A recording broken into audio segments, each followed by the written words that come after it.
Salam guru penggerak, tergerak, bergerak, menggerakkan. Assalamualaikum warahmatullahi wabarakatuh.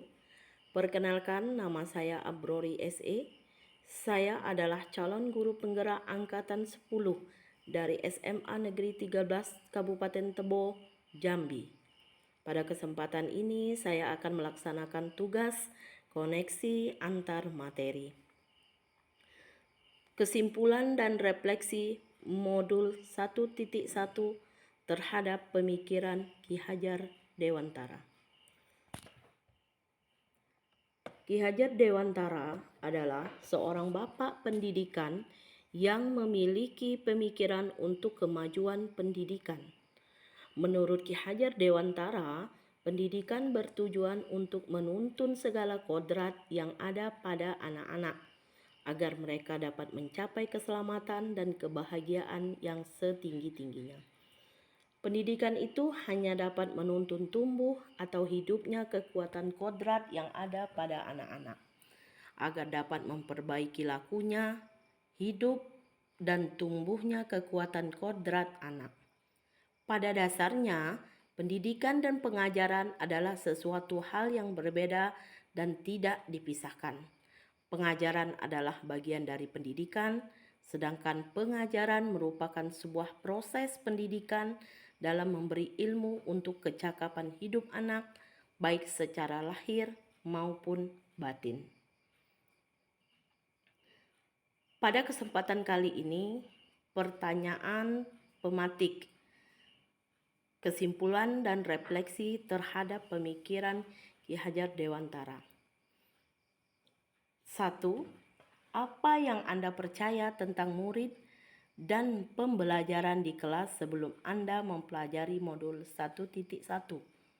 Yang kedua, apa yang berubah dari pemikiran atau perilaku Anda setelah mempelajari modul ini? Yang ketiga, apa yang dapat segera Anda terapkan lebih baik agar kelas Anda mencerminkan pemikiran Ki Hajar Dewantara? Sebelum saya mempelajari modul 1.1, anggapan saya terhadap murid yaitu murid adalah tabula rasa, bagaimana papan tulis kosong yang siap diisi dengan pengetahuan oleh guru. Yang kedua, murid yang pintar adalah murid yang mampu menghafal dan mengulang informasi dengan baik. Yang ketiga, kecerdasan murid dapat diukur dengan nilai ulangan dan prestasi akademik. Yang keempat, pembelajaran berpusat pada guru atau teacher-centered learning dengan guru sebagai sumber utama pengetahuan. Yang kelima, pembelajaran hanya berpatokan pada pencapaian materi yang sesuai dengan kurikulum dan terpusat pada pencapaian kriteria ketuntasan minimal yang lebih banyak mengutamakan ketercapaian aspek kognitif murid saja.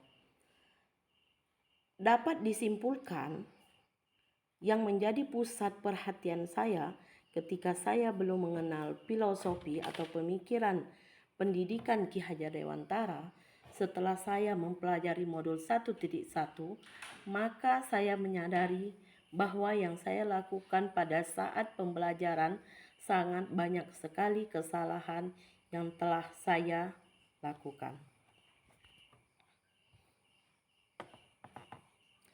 Setelah saya mempelajari modul 1.1 tentang pemikiran filosofi pendidikan Ki Hajar Dewantara, beberapa keyakinan tersebut mulai berubah. Murid bukanlah tabula rasa, melainkan memiliki kodrat alam dan kodrat zaman yang harus dipahami. Murid harus diakui sebagai individu yang unik dengan kemampuan dan kebutuhan yang berbeda-beda. Kecerdasan murid bukan hanya diukur dari nilai ulangan, tetapi juga dari keterampilan dan potensinya. Pembelajaran berpusat pada murid atau student-centered learning dengan murid sebagai subjek aktif dalam proses pembelajaran. Guru berperan sebagai fasilitator dan pendamping yang membantu murid untuk menemukan dan mengembangkan potensinya. Tujuan utama pembelajaran adalah untuk membentuk manusia merdeka yang berbudi pekerti luhur dan bermanfaat bagi bangsa dan negara. Dapat saya simpulkan setelah saya mempelajari modul 1.1, yakni pendidikan bukan hanya menanamkan kognitifnya saja, tetapi diperlukan pemahaman budi pekerti yang baik. Pendidikan itu merupakan suatu proses menuntun murid sesuai dengan minat dan bakatnya. Dengan pendidikan sejatinya adalah berfokus pada murid dan berhamba pada murid. Yang dapat saya terapkan di kelas yaitu dengan cara mengenali dan memahami karakter murid secara utuh, memberikan pembelajaran yang sesuai dengan kodrat alam dan kodrat zaman, mendorong murid untuk aktif dan berpartisipasi dalam proses belajar, menciptakan lingkungan belajar yang aman, nyaman, dan menyenangkan, memberikan penghargaan atas usaha dan kemajuan murid bukan hanya hasil akhir. Penting untuk kita ingat bahwa untuk menerapkan pemikiran Ki Hajar Dewantara di kelas membutuhkan komitmen dan kesadaran dari semua pihak, yaitu guru, murid, dan orang tua murid.